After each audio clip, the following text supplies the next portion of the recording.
So the third year, why did you come back the third time? Oh, well, because you guys have always been very good to me, and you invited me again, and I look for any excuse to come back to Nashville, and especially to weasel my way into hosting the show, because I find it to be the best concert I've ever been to. And it does get upped every year, and I think the lineup that you have this year and the amount of performers, it's destined to be the best one we've ever had.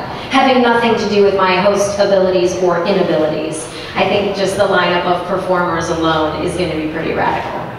We just saw you on the Maya Rudolph special. You have this incredible movie out. You just did your Veronica Mars project.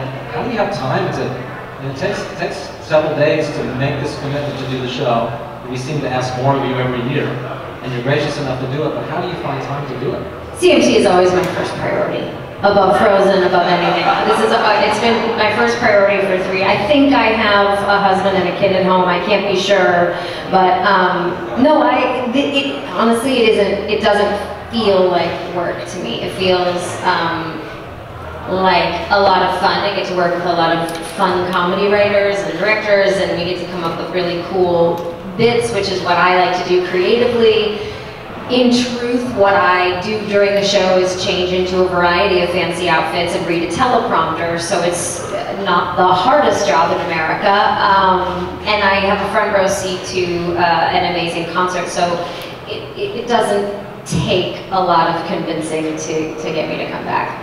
But it's live on national television.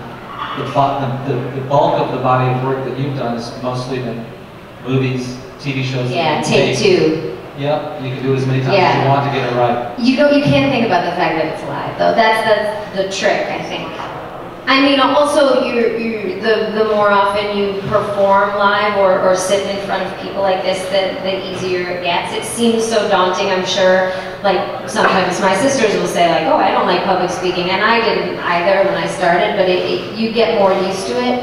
And, yeah, I mean, I think my excitement of being there, I talk a lot already, so I'm just holding a mic and pretending that no one else is there.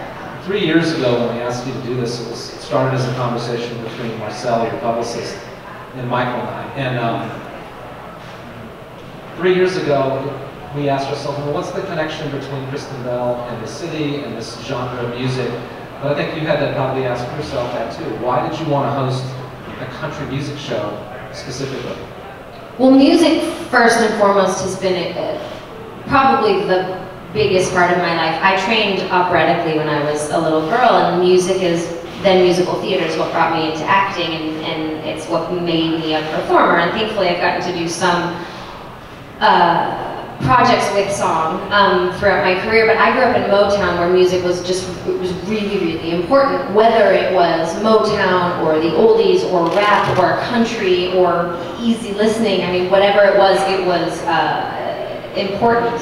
And my parents were really into music, and when I moved to California, the majority of my group of friends in my early 20s were from the South, and so a lot of them were playing sort of modern day country artists that we hear now, and I just kind of fell in love with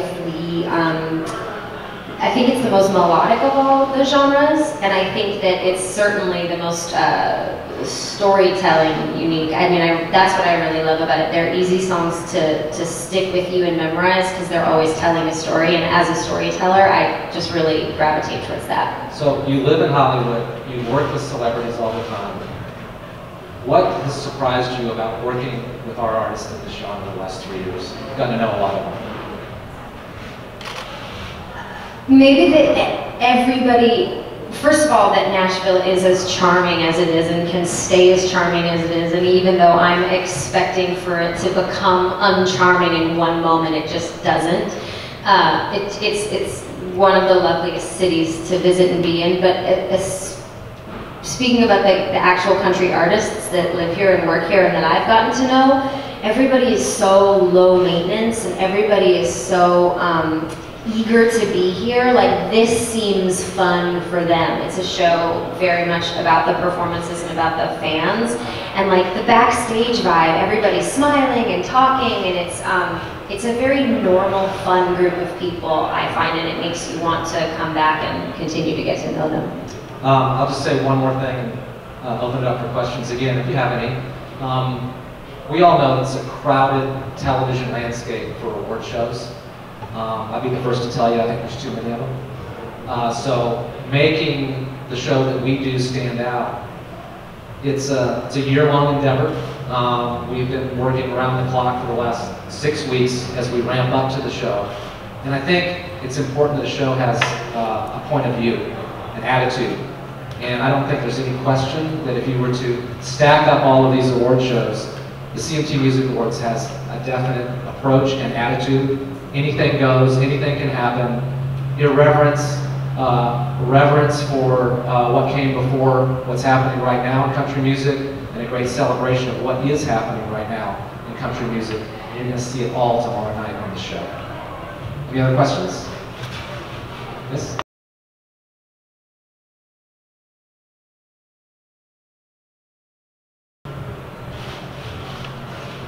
Oh, wow.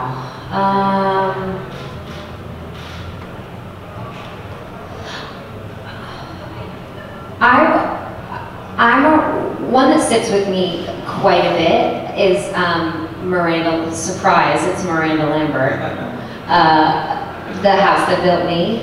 I think that was, she actually performed it the first year that I hosted, and I think that for being someone who moved out of my hometown when I was 18 and really felt like I took a lot from the city of Detroit, whether it was like trying to be tough or being a city that loves music and then pursuing music, I feel like there were so many parts of that song that that resonated with me, even if it was a little less specific than Miranda made it. But yeah, I would say The House That Built Me.